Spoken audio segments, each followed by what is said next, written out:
সম্মানিত ভাইয়েরা আমার, গভীর মনোযোগ দিয়ে কথাগুলো শুনবেন বাজান। কিয়ামতের ময়দানে আল্লাহ তাআলা আপনার আমার আমলনামা ধরিয়ে দিবেন। ইকরা কিতাবাকা, আজকে তোমার কিতাব তুমি পড়ো। তোমার আমলনামার হিসাব দেওয়ার জন্য তুমি নিজেই যথেষ্ট। মানুষ তখন নিজের আমলনামা পড়বে আর আফসোস করে বলবে, মালি হাযাল কিতাব লা ইগাদিরু সগীরাতাও ওয়ালা কাবীরাতান ইল্লা আহসাহা। এত বড় একটা আশ্চর্যজনক একটা কিতাব, যেখানে ছোট কথাও লেখা বাদ যায় নাই, বড় কথাও লেখা বাদ যায় নাই। মানুষ নিজের আমলনামা পড়ে নিজে অবাক হয়ে যাবে। আল্লাহকে বলবে, আল্লাহ এই অপরাধগুলো আমি করি নাই। মানুষ যখন অস্বীকার করবে, নিজের আমলনামা পড়ে নিজেই যখন অস্বীকার করবে, বলবে আল্লাহ এটা আমার আমলনামা না। দুনিয়াতে 2 নাম্বারই করতো, মরণের পরেও কিয়ামতের ময়দানে আবারও আল্লাহর সামনে 2 নাম্বারই করার পরিকল্পনা করবে। আমার আল্লাহ বলবে, দুনিয়াতে চিটারি বাটপারি করে আসছো, পরকালেও চিটারি বাটপারি করবা আমি আল্লাহর সামনে, তা তো হবে না। আমি আজকে আহকামুল হাকিমিন, আমি আল্লাহ আজকে ন্যায় বিচার করব। মালিক ইয়াউমিদ্দিন, সেই বিচার দিবসের মালিক আমার আল্লাহ। সেদিন আল্লাহ রাব্বুল আলামিন যেই বান্দা নিজের আমলনামা দেখার পরে অস্বীকার করবে, আল্লাহ তাআলা তার জবানটাকে বন্ধ করে দিবেন। আল ইয়াউমা নাখতিমু আলা আফওয়াহিহিম ওয়া তুকাল্লিমুনা আইদিহিম ওয়া তাশহাদু আরজুলুহুম বিমা কানু ইয়াকসিবুন। সেদিন আল্লাহ তাআলা বান্দার জবানে মোহর লাগিয়ে দেবে।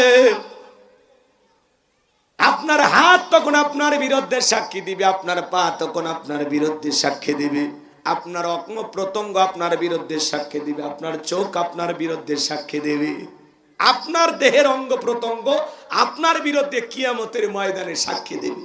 আল্লাহু আকবার। তাহলে সাবধান, হাত দিয়ে অন্যায় কিছু করা যাবে না, পা দিয়ে অন্যায় পথে চলা যাবে না, চোখ দিয়ে বন্ধ কিছু দেখা যাবে। তাহলে আমি যে কথা বলতে চাচ্ছিলাম, মসজিদের হুজুর 5 টাকা এদিক সেদিক করলে আল্লাহর কাছে হিসাব দিতে হবে।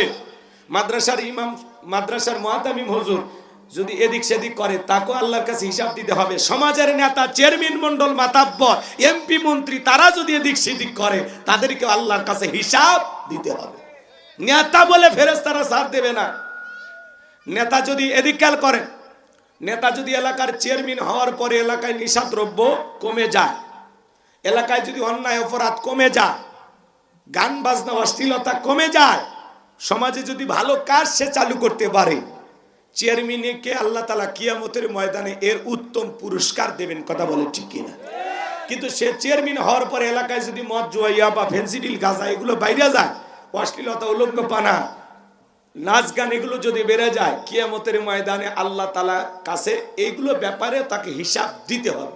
কারণ সে ছিল একটা ইউনিয়নের অভিভাবক, মেম্বার হলো একটা ওয়ার্ডের অভিভাবক, এমপি হলো একটা নির্বাচনী এলাকার অভিভাবক, আর প্রধানমন্ত্রী যে হবে সে হবে পুরো বাংলাদেশের অভিভাবক। অবশ্যই প্রত্যেকটা নেতাকে আল্লাহর কাছে জবাব দিতে হবে কিয়ামতের ময়দানে। নেতা এদিকে খেয়াল করেন, যা দুর্নীতি করছে, লুটপাট করে খাইছে, সব আল্লাহ গলায় ঝোলায় দেবে, ডেউটিন সহ সবকিছু সহ। নেতা যখন কিয়ামতের ময়দানে উঠবে, মানুষ দেখে বুঝবে এই সেই নেতা, লুটে পুটে খাইছে। দেখেন না, ব্রিজে ঢুকানোর কথা, ঢুকে দেয় বাস, ব্রিজ উদ্বোধন করার আগে রুকুত চলে যায়। কতক্ষণ এরকম আছে না নাই? যারা দুর্নীতি করে লুটে পুটে দেশটাকে খেয়েছে, রাস্তায় বরাদ্দ হয়েছে 5 কোটি টাকা, কোনো মতে 1-1.5 কোটি টাকা দিয়ে রাস্তা খরচ, মানে কালো পিচ পাইরে দিয়ে যায়, ছাগল পেশাব করলে ভেঙে যায়, আর বাকি টাকা সব পকেটে। বরাদ্দ হয় বিশাল একটা বাজেট, কিন্তু কাজের বেলায় পরিপূর্ণ বাজেট দিয়ে কাজ হয় না। কথা বলে ঠিক না? আজ পর্যন্ত দেখেছেন কোন রাস্তায় বিপুল পরিমাণে বাজেট দেওয়ার পরে সেই টাকা বেঁচে গেছে আর সেই টাকা মন্ত্রণালয় ফেরত দিয়েছে এমন নেতা পাওয়া গেছে? পাওয়া যায়নি। এমপি মন্ত্রী যারা ছিল লুটে পুটে খেয়েছে, হাজার হাজার কোটি টাকার মালিক, দেশে বাড়ি বিদেশে বাড়ি। কথা বলেন না কেন? আজকে গ্যারেজে 5-10 কোটি টাকা দামের গাড়িগুলো পড়ে আছে, এমপি মন্ত্রী নাই। আছে ভাই? আছে? সব পালিয়ে গেছে। বড় বড় কথা বলতো, পালাবো না, হারাবো না। আছে?